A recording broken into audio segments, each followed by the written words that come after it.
Hello everyone, welcome to my YouTube channel ख्वाबों के पंख। यदि आप मेरे चैनल पर नए हैं तो please like share and subscribe my channel. साथ में बेल आइकन को भी प्रेस कर लीजिए ताकि आने वाले वीडियोस का नोटिफिकेशन आपको मिलता रहे। इस वीडियो में हम बात करने जा रहे हैं दशा माता की कथा या कहानी के बारे में। चैत्र मास से कृष्ण पक्ष की दशमी को दशा माता का पूजन एवं व्रत किया जाता है और दशा माता की कथा कहानी सुनी जाती है। होली के अगले दिन से ही इसका पूजन प्रारंभ हो जाता है जो 10वें दिन समाप्त होता है। प्रतिदिन प्रातः स्त्रियां स्नान आदि करके पूजन की सामग्री लेकर पूजा करती हैं। सर्वप्रथम दीवार पर सातिया बनाती हैं, फिर मेहंदी और कुमकुम से 10 बिंदियां दीवार पर ही लगाते हैं। फिर पहले स्वास्तिक के रूप में गणपति जी का, फिर 10 बिंदियों के रूप में दशा माता की रोली मोली चावल सुपारी धूप दीप अगरबत्ती व नैवेद्य से पूजन करती हैं। पूजन के पश्चात प्रतिदिन दशा माता की कथा कहने व सुनने का विधान है। इस दिन एक समय भोजन करके व्रत रखने का विधान है। दशा माता की पूजन प्रत्येक स्त्री सुहागिन या विधवा सबको करना चाहिए, क्योंकि यह पूजन एवं व्रत घर की दशा स्थिति को सुखी समृद्ध रखने हेतु किया जाता है। पूजन में एक विशेष बात होती है कि एक हल्दी में रंगा 10 गांठे में लगा हुआ धागा होता है जिसको दश माता की बेल कहते हैं। इस बेल को पूजन के समय दशा माता को चढ़ाकर पुनः ले लेते हैं। इसको गले में धारण करने का विधान है। इस वर्ष भर धारण किया जाता है। धागा अगले वर्ष उतारकर पूजा करके पुनः नई बेल धारण करते हैं। चलिए अब हम दशा माता की पहली कथा को सुनते हैं। दशा माता व्रत चैत्र कृष्ण दशमी को किया जाता है। इस व्रत को घर की दशा सुधारने के लिए किया जाता है। सुहागन औरतें इस दिन डोरा लेती हैं, सफ़ेद उसमें 10 गांठें लगा देती हैं और डोरा को चलती हुई होली दिखाकर पहन लेती हैं। 10 गेहूं के आंखें लेकर कहानी सुनते हैं। एक कहानी सुनकर एक आंख नीचे रख देती हैं। इस प्रकार कुल 10 कहानियाँ सुनती है। चलिए हम भी बात करते हैं कहानियों की। हमारी पहली कहानी है, एक राजा रानी थे। उनका नाम नल और दमयंती था। रानी ने दशा माता का व्रत कर डोरा गले में बांध दिया। शाम को राजा जी आए तो राजा जी ने की नज़र रानी के गले की में पीने डोरे पर पड़ी तो राजा जी ने कहा, रानी जी, आपके गले में इतने माणिक मोती सोने के हार पहने हुए हैं, इनके बीच में डोरा अच्छा नहीं लगता। यह डोरा राजा ने खींचकर तोड़ दिया। कुछ दिन बाद राजा के महल के पत्थर उतर कर गिरने लगे। अब वह महल नहीं रहा और राजा का मुकुट उड़कर न जाने कहाँ चला गया। अब तो राजा रानी विष मत हो गए कि अचानक की क्या हो गया। उन्होंने वह राज्य छोड़कर दूसरी जगह जाने का निश्चय किया। राज्य के बाहर थोड़ी दूर की रास्ते में अंधेरा हो गया। राजा रानी ने वहीं रात बिताने का निश्चय किया। उन्होंने वहां एक माली का बगीचा देखा। माली बाहर आया तो राजा ने पूछा, हम रात यहाँ बसेरा कर लें क्या? माली ने कहा, हाँ कर लो। जब राजा रानी रात वहाँ रुके, सुबह उठने पर देखा कि बगीचा तो हरा भरा था, एकदम से बंजर कैसे हो गया। वहाँ घास का तो नामो निशान नहीं था। जब किसान उठा और उसने भी यह हाल देखा तो राजा रानी को बहुत बुरा भला कहा और वहाँ से निकाल दिया। राजा रानी आगे गए तो वहाँ एक तेलन का घर देखा तो तेलन से दोपहर रुकने का आश्रय मांगा। तेलन ने भी उन्हें आश्रय दे दिया। तेलन के तेल की कोटियाँ और डब्बे तेल से भरे हुए थे। जब राजा रानी वहाँ से चले गए तो देखा कि तेल के डब्बे और कोटी अपने आप खाली हो गए। तब तेलन ने कहा, क्या मालूम कैसे नर अभागों को मैंने आश्रय दिया, जो मेरे तो नुकसान ही नुकसान हो गया। वहाँ से राजा रानी गालियाँ खाते हुए आगे बढ़े। थोड़ी देर बाद राजा की बहन का गांव आया। राजा ने किसी से कहलवाया कि उसके भाई भौजाई आए हैं और तालाब के किनारे रुके हुए हैं। बहन ने यह समाचार सुना तो भाई भौजाई के लिए 2-4 ठंडी रोटी ऊपर 2 प्याज डालकर नौकर के साथ भिजवा दिए और वापस समाचार कहलवाया कि अभी मेरे को समय नहीं है और यह कलेवा कर दे। भाई भौजाई ने आपस में कहा, बहन का कोई कसूर नहीं, सब अपनी दशा का चक्कर है, अपनी दशा खराब है, इसीलिए सभी बैरी हो गए हैं। और दोनों ने रोटी और प्याज वहाँ पर खड्डा खोदकर गाड़ दिया। थोड़े और आगे गए तो राजा का दोस्त मिला और कहा कि मेरे घर चलो, और घर ले जाकर उसने खूब खातिरदारी की, चाय पानी पिलाया। और भाई दोस्त की घर की एक दीवार पर खूंटी पर एक हार लटका हुआ था, वहीं पर एक मोर बैठा हुआ था, उसने वह हार निकल लिया। राजा रानी वहां से रवाना हो गए। दोस्त की पत्नी ने देखा तो हार खूंटी पर टिका हुआ था, वह वहां नहीं था। दोस्त की पत्नी ने कहा कि जिन्हें आपने घर में बुलाया था उन्होंने मेरा हार चुरा लिया है। पति ने कहा कि मेरा दोस्त चोर नहीं है, गरीबी के कारण ले गया होगा। राजा रानी ने सोचा कि अब हम दोनों को एक ही जगह पर जाकर रहना चाहिए, जहाँ हमें कोई नहीं जानता हो और कोई नहीं रहे। राजा रानी एक जंगल में गए। वहाँ पर राजा दिन में लकड़ियाँ की भरी भेज पर उन पैसों से आटा, नमक, मिर्ची आदि लाकर अपना गुजारा करने लगा। एक दिन रानी ने राजा से कहा कि मैं दशा माता का व्रत करूंगी, मुझे कच्चा सूत का डोरा और कोकड़ी लाकर देना। दूसरे दिन राजा ने ज़्यादा लकड़ियां इकट्ठी की और रानी के लिए कच्चा सूत और डोरी की गट्ठी भी ले आए। रानी ने कहा कि मुझे यह डोरा बनाना और होली की चाल देखनी है, उसके बाद पूजा करनी है और कथा सुननी है। दूसरे दिन राजा पूजा पाठ की सामग्री ले आया और खुद ने भी पूजा की और कथा सुनी। और होली को देखने के लिए वह गांव से थोड़ी दूर आ गए, जहाँ कुछ लोग रहते थे। वहाँ पर कुछ औरतें पूजा कथा कर रही थी। रानी ने कहा कि मुझे भी पूजा कथा करनी है और यह मेरा डोरा बहुत सफ़ेद है, इसे रंगना भी है। औरतों ने कहा कि यहाँ पर बहुत रंगा हुआ पड़ा है। और रानी ने दशा माता के डोरे को 10 तार का कर किया और 10 गांठ लगाई और रंग से रंग और होली की जाल दिखाकर अपने गले में पहन लिया। डोरे को गले में पहनते ही राजा की लकड़ियाँ चंदन की हो गई, जो बहुत महंगी बिकी। लकड़ियों का पैसा लेकर आज तो बहुत ही खुशी खुशी वो लोग घर गए। रानी भी पीपल की पूजा कथा करके दशा माता की कहानी सुन के घर के लिए रवाना हो गई। वहाँ दशा माता की समेत 10 कहानियाँ सुनी। 10 गेहूं के आंखें लेकर कहानियाँ सुनी और एक एक कहानी सुनते हुए एक एक आंखा नीचे रखती गई। उनमें शिव पार्वती जी की, लोबिया तोबिया की, गजानंद जी, आरी बारी, कान कवारी और भी छोटी मोटी मिलाकर 10 कहानी सुनी। घर आई तो राजा ने कहा कि मैं बहुत सारा पूजा का सामान लेकर आया हूँ, तुम खूब आनंद से पूजा करना। हमारी सारी लकड़ियाँ चंदन की हो गई, जो खूब महंगी बिकी। रानी ने राजा से कहा कि आज दशा माता का व्रत करके डोरा पहना है, अब हमारे आनंद ही आनंद हो जाएंगे। राजा ने कहा, अब हम हमारे राज्य में वापस चलते हैं। राजा रानी वापस अपने राज्य की ओर चल। रास्ते में पहले दोस्त के घर जाते हैं। दोस्त ने कहा, आओ आराम कर लो। राजा ने कहा कि तुम्हारी पत्नी ने पहले भी हमें चोरी का इल्ज़ाम हमारे ऊपर लगाया था, अब रुक कर क्या करें। दोस्त ने फिर भी उन्हें रोका और पहले वाले ही कमरे में बैठा दिया, चाय पानी और कलेवा करवाया। राजा रानी ने देखा कि जो खूंटी पर मोर बैठा हुआ था उसने वह हार वापस उगलना शुरू कर दिया। तो राजा ने दोस्त को आवाज़ लगाई और कहा कि देख, तुम्हारा हार मोर वापस उगल रहा है। दोस्त ने देखा तो उसे विश्वास हो गया कि मेरा दोस्त की दशा खराब होने की वजह से उसके दिन खराब हो गए थे। राजा फिर अपनी बहन की गांव से गया तो उसकी बहन ने बहुत बढ़िया भोजन करवाया, पर राजा रानी ने नहीं किया। जब पहले की जगह जहां उन्होंने गड्ढा खोदकर रोटी और प्याज को डाला था, देखा तो रोटी और प्याज सोने चांदी के हो गए थे। उन्होंने बहन को देकर वहां से चले गए और तेलन के घर पहुँचे तो तेलन ने उनके आने और रुकने पर मना कर दिया था और कहा कि पहले भी कौन अभागे आए थे, जिसकी वजह से मेरे तेल के डब्बे और कोठियाँ खाली हो गई थी। राजा रानी ने कहा कि वह हम ही थे, हमारी दशा खराब चल रही थी, इसीलिए ऐसा हुआ और आपको भी हमारी वजह से कष्ट सहना पड़ा।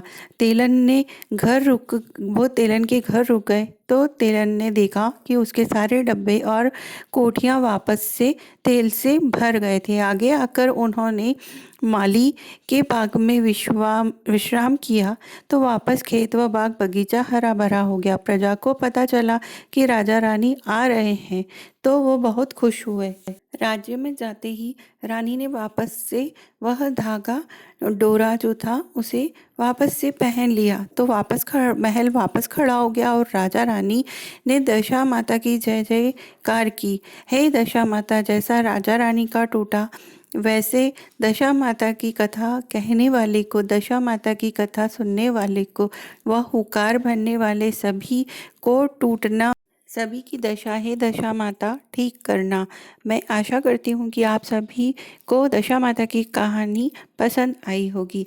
आगे की कहानियाँ भी सुनने के लिए मेरे चैनल को please like, share and subscribe ताकि आपको आने वाले वीडियोस भी मिलते रहे। धन्यवाद। दशा माता की दूसरी कहानी। एक राजा था, उसकी दो रानियां थी। बड़ी रानी की संतान नहीं थी, छोटी रानी के पुत्र था। राजा छोटी रानी और राजकुमार को बहुत प्यार करता था। बड़ी रानी छोटी रानी से ईर्ष्या करने लगी। बड़ी रानी राजकुमार के प्राण हर लेना चाहती थी। एक दिन राजकुमार खेलते खेलते बड़ी रानी के चौक में चला गया। बड़ी रानी ने राजकुमार के गले मई एक कला सांप डाल दिया। छोटी रानी दशा माता का व्रत करती थी। राजकुमार दशा माता का ही दिया हुआ था। दशा माता की कृपा से राजकुमार के गले में सांप बिना नुकसान पहुंचाए चला गया।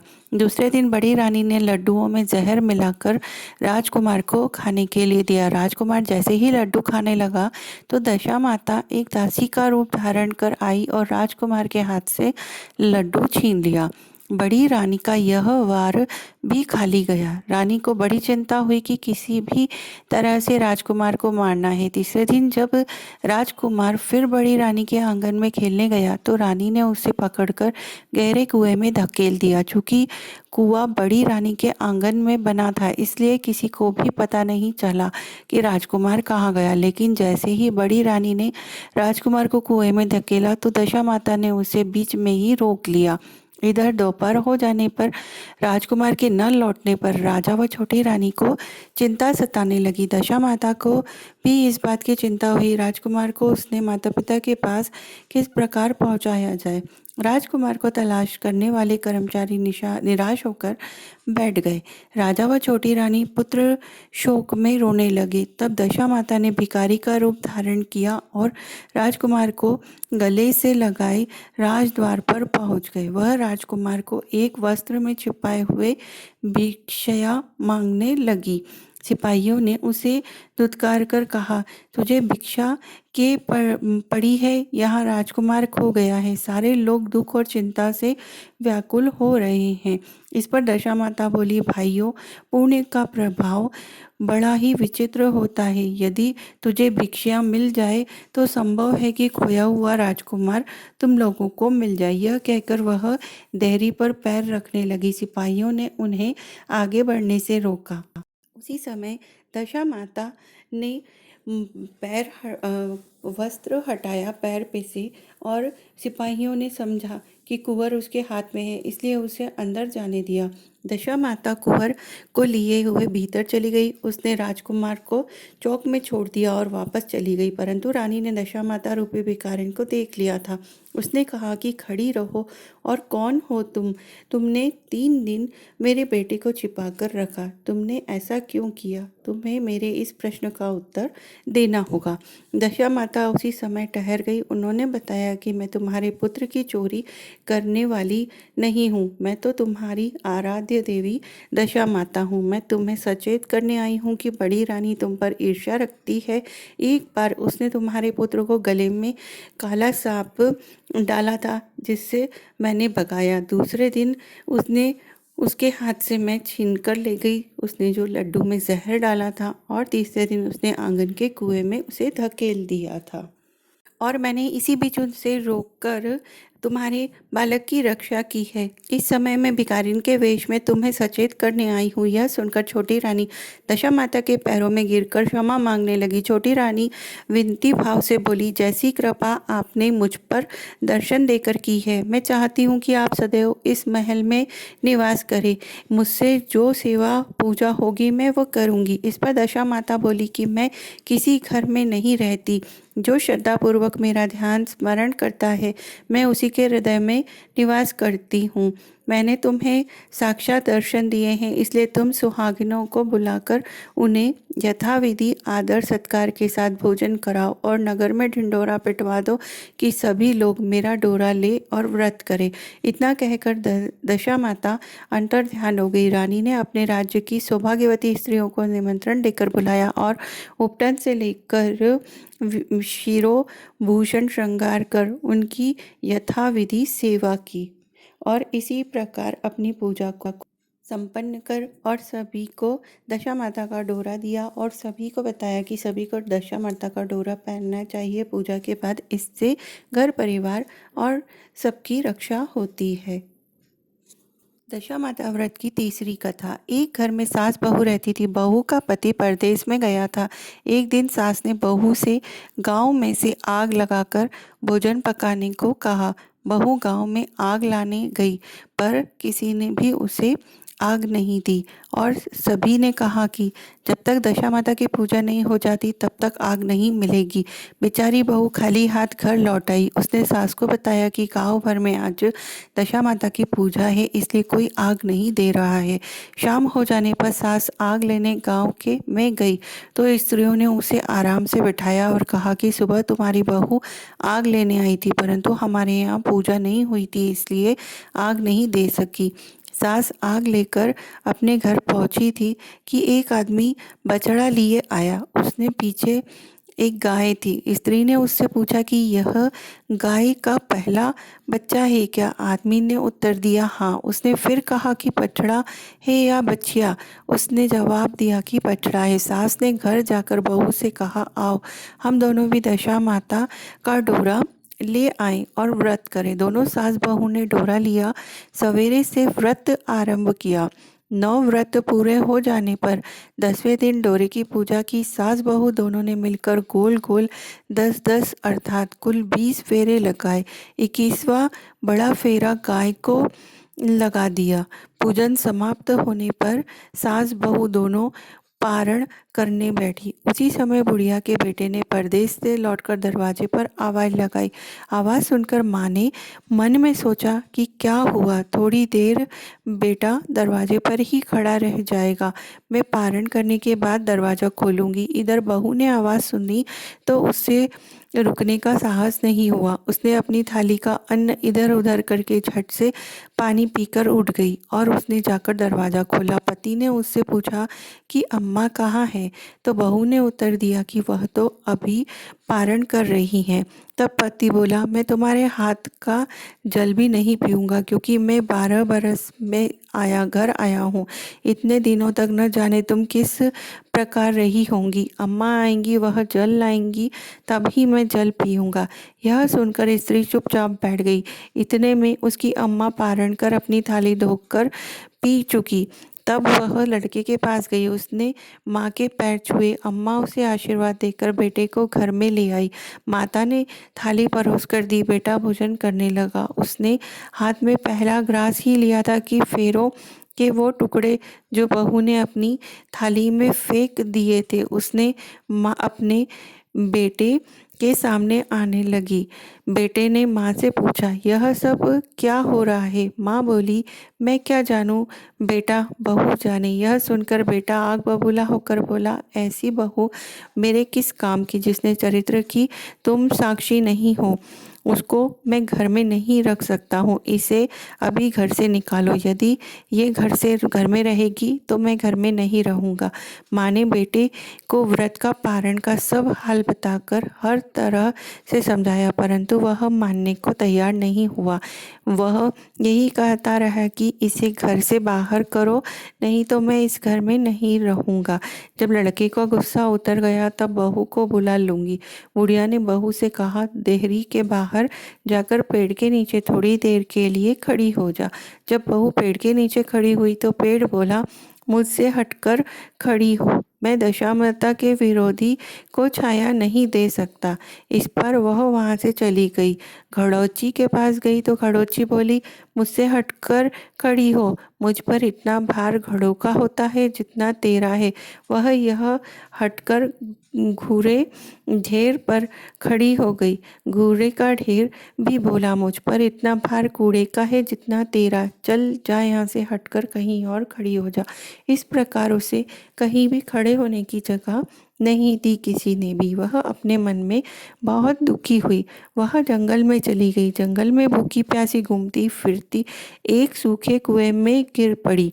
वह उससे गिरी परंतु उसे चोट नहीं आई। वह नीचे बैठ गई। अचानक राजा नल वहां शिकार खेलते खेलते वहां पहुंच गए। उसके साथी बिछड़ गए थे। वह प्यास के कारण उसी कुएं पर आए जिसमें वह स्त्री बैठी थी। राजा नल के भाई ने कुएं में पानी के लिए लोटा डाला तो उस स्त्री ने लोटे को पकड़ लिया। भाई ने नल से कहा कि इस कुएं में किसी ने लोटा पकड़ लिया है। तब राजा नल ने कुएं पर आकर कहा कि तुम यदि पुरुष हो तो मेरे धर्म के भाई हो, और यदि स्त्री हो तो मेरी धर्म की बहन हो। तुम जो भी हो बोलो, मैं तुम्हें बाहर निकाल लूँगा। स्त्री ने जवाब दिया। राजा ने उसे बाहर निकाल लिया और हाथी पर बैठाकर राजधानी ले गया। महाराज को शिकार से लौटकर महलों की ओर आते देखकर सेवकों ने महारानी को राजा के आने की सूचना दी। सेवकों ने एक स्त्री को हाथी पर बैठा देखकर रानी को बताया। महाराज एक नई रानी भी साथ लाए हैं। यह जानकर रानी बड़ी दुखी हुई। इतने में महाराज भी वहां आ पहुंचे। राजा ने हाथ जोड़कर विनती की, महाराज मुझसे ऐसी रानी ने विनती की कि मुझसे ऐसी क्या गलती हुई जो मेरे साथ आपने ऐसा किया, दूसरा विवाह कर लिया। राजा नल ने हंसकर उत्तर दिया, वह तुम्हारी सौत नहीं ननंद है, मेरी धर्म की बहन है। तुम्हें उसके साथ अपनी सगी ननंद की तरह बर्ताव करना चाहिए। यह सुनते ही महारानी का मुख प्रसन्नता से कमल की भांति खिल उठा। वह बोली, अब तक मैं ननंद का सुख नहीं जानती थी। अच्छा हुआ जो मुझे भाग्य से ननंद भी मिल गई। राजा ने उसका नाम मुँह बोली बहन रखा और उसके अलग महल बनवाया। उसने दिन सब सुखपूर्वक बीतने लगे। एक दिन राजा की घोड़ी का बच्चा हुआ तो राजमहल की स्त्रियां बधाई गीत गाने लगी। मुँह बोली बहन ने अपने दासियों से कहा, बाहर जाकर पता करो कि किस बात की बधाई दी जा रही है। दासियों ने बताया कि महाराज की घोड़ी ने अच्छी घड़ी में एक उत्तम बछड़े को जन्म दिया है, उसकी बधाई गाई जा रही है। मुँह बोली बहन ने पूछा, क्या घोड़ी ने पहली बार जन्म दिया? दासियों ने उत्तर दिया, हाँ। तब मुँह बोली बहन ने महारानी के पास जाकर कहा, आओ भाभी रानी, हम तुम दोनों दशा माता का डोरा ले। रानी ने पूछा, डोरा क्या चीज़ है, मुझे समझाओ। वह बोली, दशा माता के व्रत का यह नियम है कि पहले पहल जब गाय या घोड़ी या स्त्री के प्रसव की खबर सुने तब डोरा लेकर व्रत आरंभ करते हैं। 9 व्रत करने के बाद 10वें दिन डोरे का पूजन करके विसर्जित करते हैं। इसी के साथ उसने पारण का नियम भी बताया। तब महारानी बोली, तुम्हारा व्रत तुमको फले, मैं पूड़ी और दूध की खीर खाने वाली रानी। महारानी, भला बन फरवा गोले की पापड़ी खाकर कैसे रह सकती हूँ? ऐसा कहकर खाए मेरा दुश्मन। वह बोली, भाभी मुझे जो चाहे कह लेना, परंतु व्रत के संबंध में कुछ मत कहना। मैं इसी व्रत के उल्लंघन के कारण मारी मारती फिरती रही और मैं आपके दहेश में आ गई हूँ। महारानी ने उदासीनता के साथ कहा, मुझे क्या पड़ी है, तुम्हें जो अच्छा लगे वह करो, मैं मना नहीं कर रही हूँ तुम्हें। तुम जो चाहे वो करो, मैं तुम्हें मना नहीं कर रही हूँ। मुँह बोली बहन ने श्रद्धापूर्वक डोला लिया। 9 दिन तक व्रत किया, विधि विधान से पूजन किया, गोला फरा बनाए और संध्या को पारण करने बैठी। उसी समय उसके पति को अचानक कुछ प्रेरणा सी हुई और वह अपनी माता से आज्ञा लेकर अपनी पत्नी को ढूंढने चला गया। घूमते फिरते वह राजा नल की राजधानी में पहुंच गया और अपनी पत्नी का पता लगाने लगा। उसने एक कुएं पर कुछ औरतों को बातें करते देखा। एक कह रही थी कि राजा की मुँह बोली बहन बहुत ही सुंदर ही स्त्री है, आजकल उसी का किया हुआ सब कुछ है। दूसरी स्त्री बोली, वह सुंदर होने के साथ साथ धर्मात्मा भी है, जब से आई है तभी से उसने सदा व्रत खोल रखा है। उसने दरवाजे से कोई भी व्यक्ति खाली नहीं जाता। तीसरी स्त्री बोली, वह जैसी धर्मात्मा जैसी सदाचारिणी भी है। चौथी स्त्री बोली, वह सदाचारिणी और सर्वप्रिय भी है, सारी प्रजा उससे खुश है। पांचवी स्त्री बोली, यह सब तो उसी का है, सही है, परंतु अब तक यह पता नहीं चल पाया कि वह कौन है और कहाँ की रहने वाली है। उन औरतों की बात सुनकर वह साधु के वेश में राजा नल की मुंह बोली बहन का महल के द्वार पर जा पहुंचा। वहां उसने भिक्षा के लिए आवाज़ लगाई तो द्वारपालों ने उसे भिक्षा देने देने लगे। उसने द्वारपाल के हाथों से भिक्षा लेने से मना कर दिया। बोला, भिक्षा देने वाली स्वाभिनी के हाथ से ही भिक्षा ग्रहण करूंगा, नहीं तो अपने रास्ते चला। तब द्वारपालों ने उससे कहा कि इस समय वह दशा माता व्रत की के पारण कर रही हैं। पारण समाप्त होने के बाद वह तुमको भिक्षा दे सकती है, तब तक तुम्हें इंतज़ार करना पड़ेगा। वह चुपचाप बैठकर इंतज़ार करने लगा। पारण करने के बाद वह मुट्ठी भर मोती लेकर आई, परंतु सामने उसने पति को पल्ला फैलाए देखा तो वह मुस्कुराते हुए लौट गई। दोनों ने एक दूसरे को पहचान लिया था। महारानी ने मुंह बोली ननन को मुस्कुराते देखकर कहा, जब से तुम आई हो आज तक मैंने तुम्हें मुस्कुराते नहीं देखा। आज इस साधु को देखकर हंसने का क्या कारण है? मुंह बोली बहन ने उत्तर दिया कि वह साधु हमारे घर का है। रानी ने पूछा, तब वह ऐसे क्यों आया है? उसने कहा कि वह अभी मेरा पता लगाने आए हैं। महारानी ने राजा नल से कहा, तुम्हारी मुंह बोली बहन के घर के लोग आए हैं। राजा ने कहा, उसने कह दो कि अभी यहाँ से घर जाकर वह वहाँ से हमारी हैसियत से आए, तब मैं बहन को विदा करूँगा। राजा नल की मुँह बोली बहन का पति घर जाकर अपनी माँ से बोला, तुम्हारी बहू राजा नल के यहाँ उसकी बहन बनकर रह रही है। वह रोज सदा व्रत करती है और नियम धर्म से दिन बिताती है। तब उसकी माता ने उसे आज्ञा दी कि बहू को ले आओ। वह डोली, पीनस, बाजे गाजे, कहार आदि के साथ यथाचित सज धज कर राजा नल की राजधानी में चला गया। राजा ने उसको यथोचित आदर सत्कार किया और कुछ दिन मेहमान नवाजी करके विधिवत बहन को विदा कर दिया। महल भी उसने पीछे पीछे चलने लगे लोग। तब महारानी बोली, ननन जी तुम चली और मेरा महल भी ले चली, जरा पीछे मुड़कर तो देखो। जो ही उसने मुड़कर पीछे की ओर देखा तो राजा का संपूर्ण राजसी वैभव अचानक लुप्त हो गया। राजा की मुंह बोली बहन को अपने पति के साथ आनंद में रहने लगी, परंतु राजा नल का यह हाल देख राजा ने कहा कि अब हमारे दिन भी फिर गए हैं, अब हमें यहाँ से कहीं दूसरी तरफ और चले जाना चाहिए। रानी पतिव्रता स्त्री थी, इसलिए उसने राजा की आज्ञा मान ली। चलते चलते वे एक गांव के पास पहुंचे। वहां पर बेरी के पेड़ पर बेर लगे हुए थे। राजा रानी दोनों भूखे थे। उन्होंने बेरों को उठाया तो वो बेर लोहे के हो गए। इस प्रकार राजा रानी जिस वस्तु को हाथ लगाते वह कंकड़ पत्थर के हो जाते। इतने पर भी राजा रानी आगे बढ़ते गए। रास्ते में उन्हें एक व्यापारी मिला। व्यापारी ने राजा रानी को पहचान लिया। उसने राजा रानी को भोजन के लिए सेर भर आटा दिया। वे आटा लेकर नदी किनारे गए। वह रानी भोजन बनाने लगी और राजा नल स्नान करने चले गए। उस नदी में मछुआरे मछलियाँ पकड़ रहे थे। मछुआरे ने राजा को 4 मछलियाँ दी। रानी ने मछलियाँ भूनकर रोटी बना ली। राजा नल भोजन करने बैठे तो रोटियाँ ईंट में परिवर्तित हो गई और मछलियाँ उछलकर नदी में चली गई। वहाँ से चलकर राजा रानी अपने मुंह बोली बहन के यहाँ पहुँचे तो पता चला कि भाई भाभी आए हैं। तो उसने सेवकों से पूछा कि कैसे आए हैं। सेवकों ने बताया कि भिखारिन हाल में आए हैं। यह सुनकर उनकी बहन स्वयं भाभी से मिलने कुम्हार के घर गई। उसने भाभी के सामने थाल रखा तो भाभी ने कहा कि इस थाल में जो कुछ भी है कुम्हार के चक्के के नीचे रख दो और चली जाओ। ननद थाल का सामान चक्के के नीचे रखकर चली गई। थोड़ी देर बाद राजा ने आकर रानी से पूछा, कहो बहन आई थी, क्या लाई थी? रानी ने कहा कि आई तो थी पर वो कुछ लाई थी, मैंने उसे चक्के के नीचे रखवा दी। राजा ने देखा तो वह भी कंकड़ पत्थरों के सिवाय कुछ नहीं था। राजा को समझते देर न लगी कि यह सब बुरी दशा के कारण हो रहा है। भला यह सब मेरे लिए कंकड़ पत्थर वो क्यों लाती। अब राजा रानी वहां से चलकर अपने मित्र के घर आए तो पता चला कि उसने पूछा कैसे आना हुआ। उन्होंने उत्तर दिया कि भिखारियों के हाल में आए हैं। मित्र ने दुखी होकर कहा कोई बात नहीं, जैसे आए वैसे अच्छे आए, आखिर मित्र हो, उन्हें महल में ले जाओ।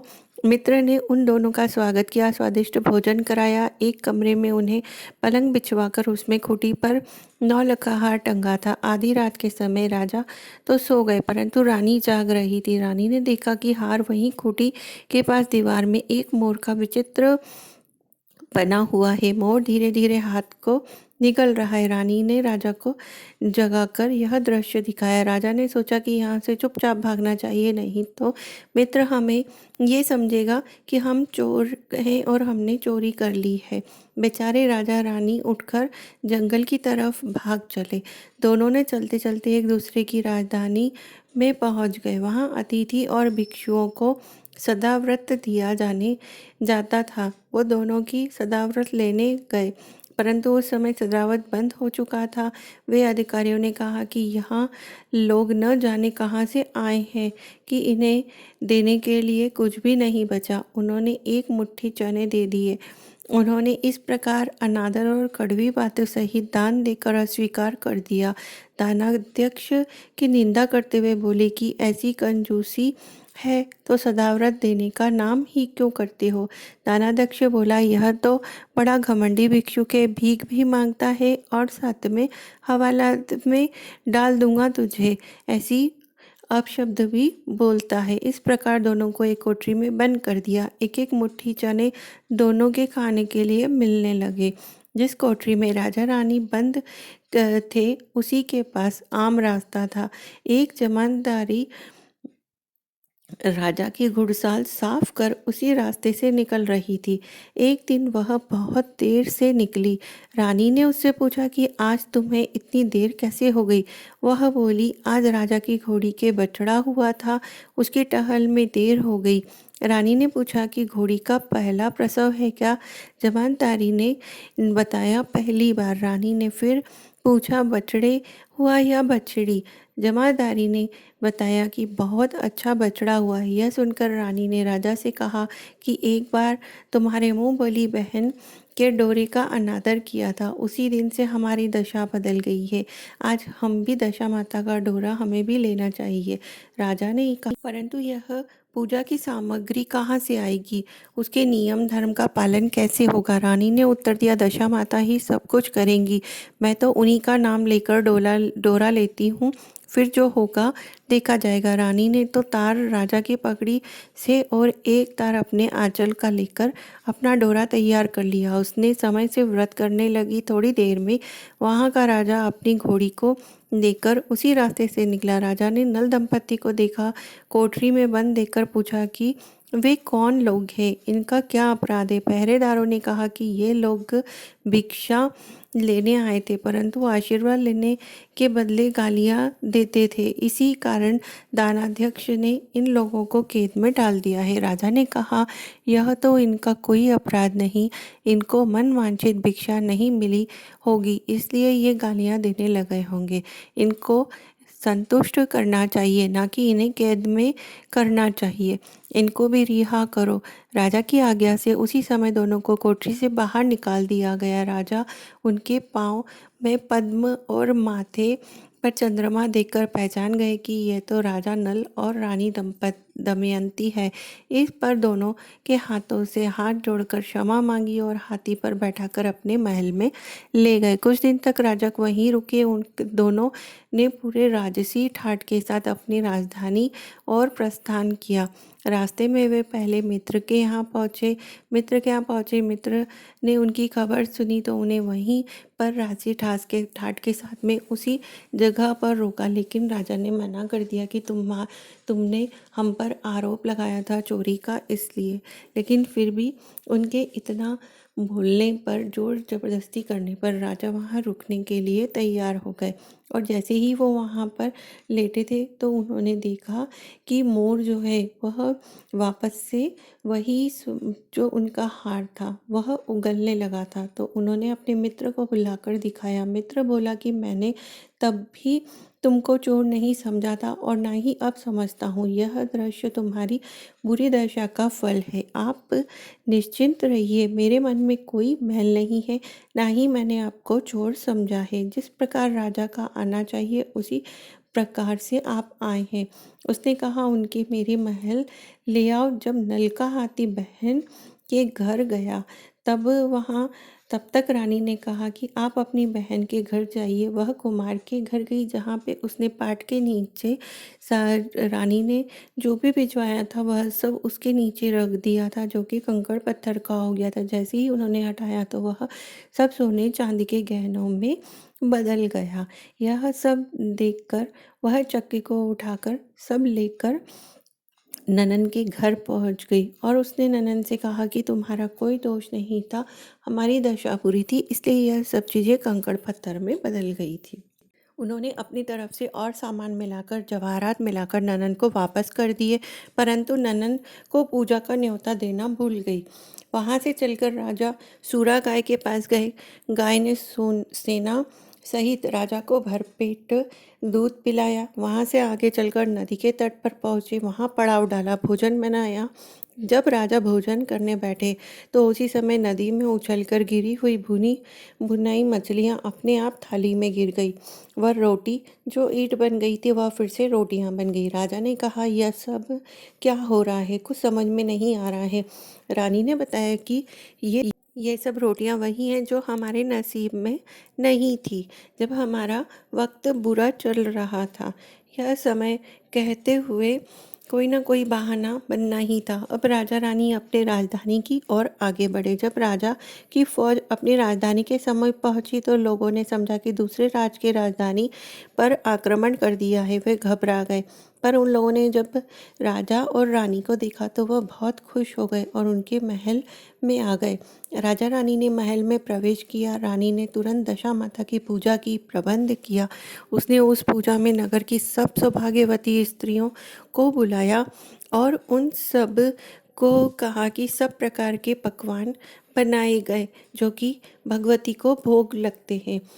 आटे के 10 पातियाँ, 10 शक्कर की गुजिया और 10-10 अठवाइयाँ सुहागिनों के आंचल में डाली। सुहागिनों का श्रृंगार करके दशा माता की पूजा आरंभ की। कलश स्थापित करके दीपक को जलाया, परंतु उसकी बाती जली नहीं। इस पर पंडितों ने कहा कि कोई न्योता पाने वाला न्योतने को नहीं आपने बुलाया है, स्मरण किया जाए, उसने आने पर दीपक जल जाएगा। रानी ने सोचा कि विचार कर बताया कि ननन न्योते से रह गई है। पंडितों ने कहा कि उसे फौरन बुलाओ। राजा ने अपनी दूरगामी रथ भेजकर अपनी मुंह बोली बहन को बुलाया। उसके आते ही कलश का माणिक दीपक प्रज्वलित हो गया। वहीं धूमधाम से पूजा की गई। अंत में सुहागिनी को भोजन करवाया गया, विदा किया गया। इस पर राजा ने राज्य में आज्ञा जारी की कि मेरी प्रजा के लोग व्रत करेंगे, वो भी दशा माता का पूरी भावना के साथ में। भगवती माता ने जिस प्रकार राजा नल के दिन फेरे उसी तरीके से माता रानी सभी के दिन फेर दे, ऐसी कामना के साथ आगे भी आप बने रहिए इस वीडियो में, ताकि आपको आगे की भी कहानियाँ जो हैं वो सुनने को मिलती रहें। धन्यवाद।